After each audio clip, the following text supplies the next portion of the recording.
7 horas 32 minutos, 7 horas 32 minutos, ou quase isso. Bom dia, eu sou Ricardo Boechat, esta é a Band News FM.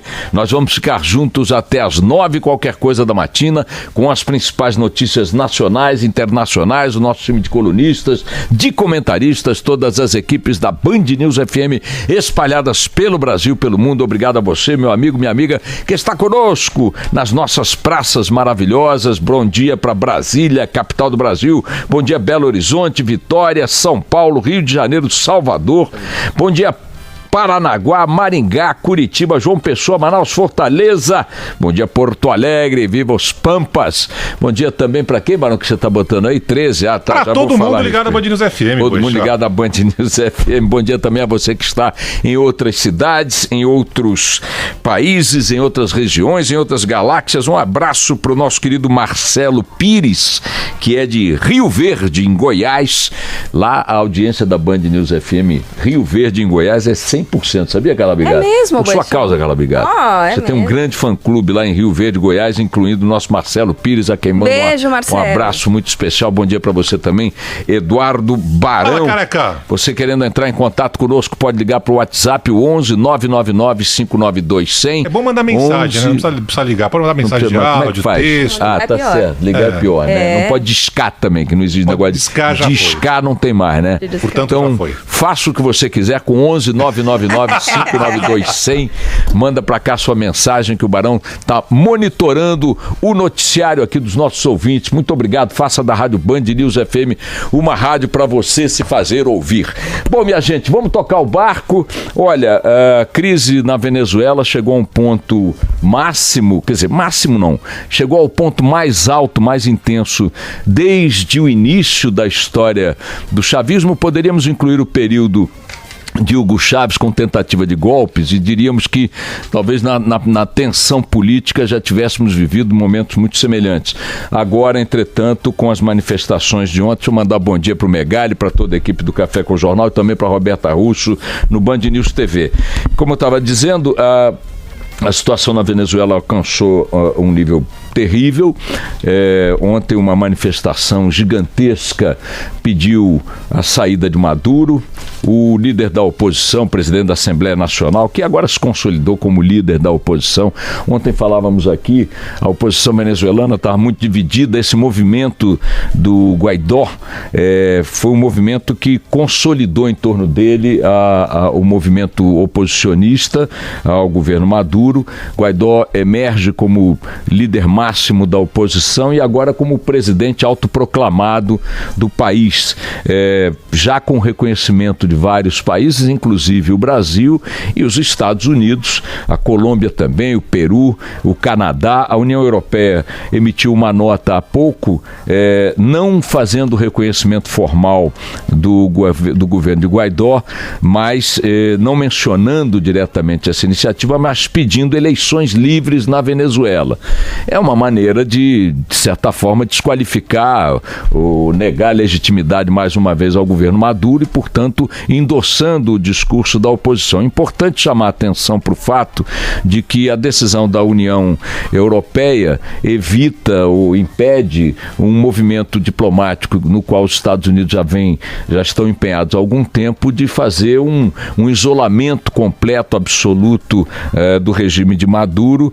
A União Europeia esperava-se na diplomacia americana e mesmo no Itamaraty que também se posicionasse reconhecendo a presidência autoproclamada de Guaidó, principalmente por conta da gigantesca manifestação que varreu a Venezuela ontem, especialmente em Caracas, com mais de 1 milhão de pessoas nas ruas, uma coisa impressionante, mostrando que o desejo da grande maioria da população venezuelana é iniciar um processo de normalização da democracia naquele país, com a convocação de novas eleições, porque a eleição que levou Maduro a mais um mandato, que é esse mandato que ele está cumprindo agora, não foi reconhecida pela comunidade internacional. Todo tipo de absurdo foi praticado nessa eleição. É curioso observar também o seguinte, que o comunicado da União Europeia, a gente está tentando saber aqui, formalmente inclui a Grã-Bretanha, que historicamente sempre teve posições na diplomacia global muito alinhadas a Washington. Esperava-se especialmente de Londres que houvesse uma manifestação também de reconhecimento do governo de Guaidó. Com essa nota da União Europeia, fortalece o discurso da oposição venezuelana, pedindo eleições livres, mas não configura o reconhecimento de um governo paralelo dentro do território venezuelano, com desdobramentos agora imprevisíveis para as próximas horas. Vamos ver como as coisas vão evoluir. As agências internacionais divergem em relação ao número de mortos desde o início das manifestações. Alguns números falam em 13 mortos, outros em 8 mortos, mas, repito, os desdobramentos são imprevisíveis naquele que é um país importantíssimo no contexto sul-americano e também no contexto internacional, por ser a maior reserva de petróleo do mundo, um país estratégico, fronteira gigantesca com o Brasil. Quero fazer um destaque importante para uma frase que teve pouco espaço hoje no noticiário, na cobertura nacional em torno da crise venezuelana, porque ontem, perguntado sobre que tipo de desdobramentos os Estados Unidos admitiam com seu envolvimento nos desdobramentos da crise, o Donald Trump disse que nada está descartado, deixando no ar, bem tipicamente para uma figura como ele, a hipótese de uma ação militar. E esta hipótese é uma hipótese absurda, que não recebe nenhum respaldo dos países sul-americanos, e ontem o presidente em exercício, Hamilton Mourão, descartou a possibilidade de uma participação brasileira em uma eventual ação militar externa na Venezuela. É muito importante deixar esse marco bem fixado no que diz respeito ao enfrentamento da questão venezuelana por parte de países que queiram ver a normalização da política e da democracia naquele país. Porque uma coisa é você atuar no campo político, apoiando as forças internas, dando a elas respaldo, dando a elas visibilidade, dando a elas reconhecimento diplomático, legitimidade.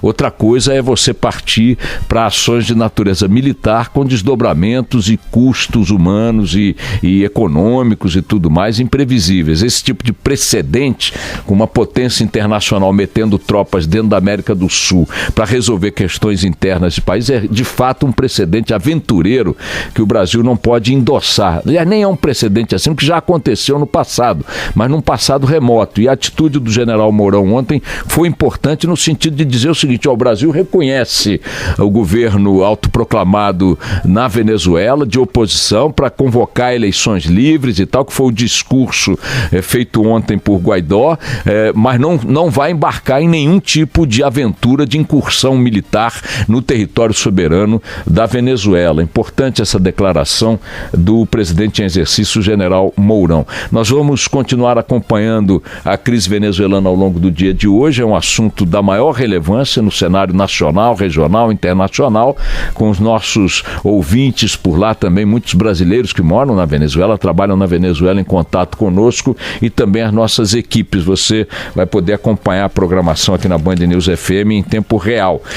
Só para não deixar de fora o assunto das últimas semanas, né? Ontem o presidente Bolsonaro, ainda em Davos, deu uma entrevista pela manhã à agência Bloomberg e tratando de várias questões, né? Repetindo ali questões de natureza econômica, programáticas e tal, falou de reforma da Previdência, tudo bem, isso a gente já tem acompanhado, repetiu aí várias questões na mesma linha do que vinha dizendo e vem dizendo há muito tempo.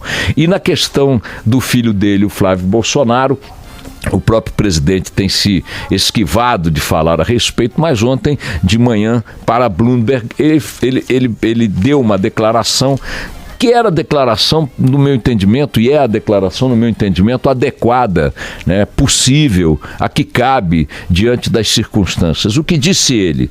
E lamentava como pai toda a situação que está sendo enfrentada pelo filho, mas, aspas, se por acaso ele errou e isso for provado, eu lamento como pai, mas ele terá que pagar o preço por essas ações que não podemos aceitar.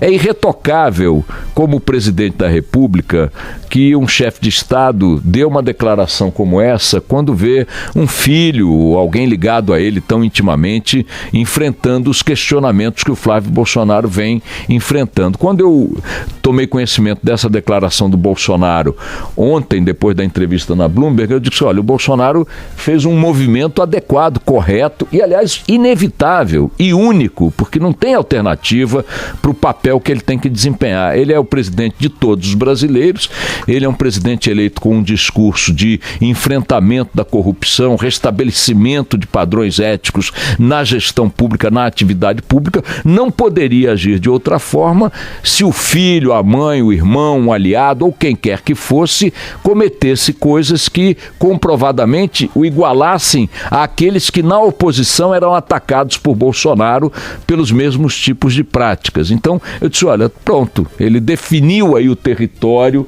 no qual o discurso do governo vai se concentrar, vai focar a partir de agora no assunto Flávio. Primeiro, o assunto do Flávio não é um assunto do governo, o senhor Flávio é um deputado estadual do Rio de Janeiro e senador eleito diplomado pelo estado do Rio de Janeiro também, integra o núcleo duro da presidência da República como conselheiro, filho, assessor ou o que seja, é um aliado político, mas ele não é o governo, portanto, se ele fez algo que tenha que sofrer algum tipo de sanção legal, ele terá que responder por isso individualmente e o governo não tem nada com isso porque não está sendo objeto de nenhum tipo de questionamento ou investigação nesse caso. Eu lamento como pai, mas é isso que tem que acontecer. Errou, tem que pagar pelo crime que cometeu, pelos erros que cometeu.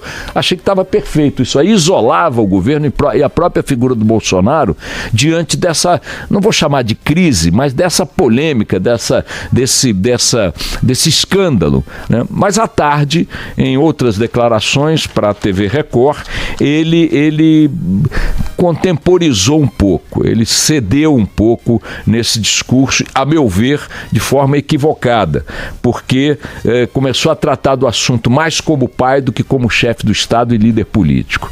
E aí disse, não é justo atingir o garoto, fazer o que estão fazendo com ele para tentar me atingir. É evidente que o que quer que atinja Flávio Bolsonaro com este tipo de característica afeta, claro, o pai.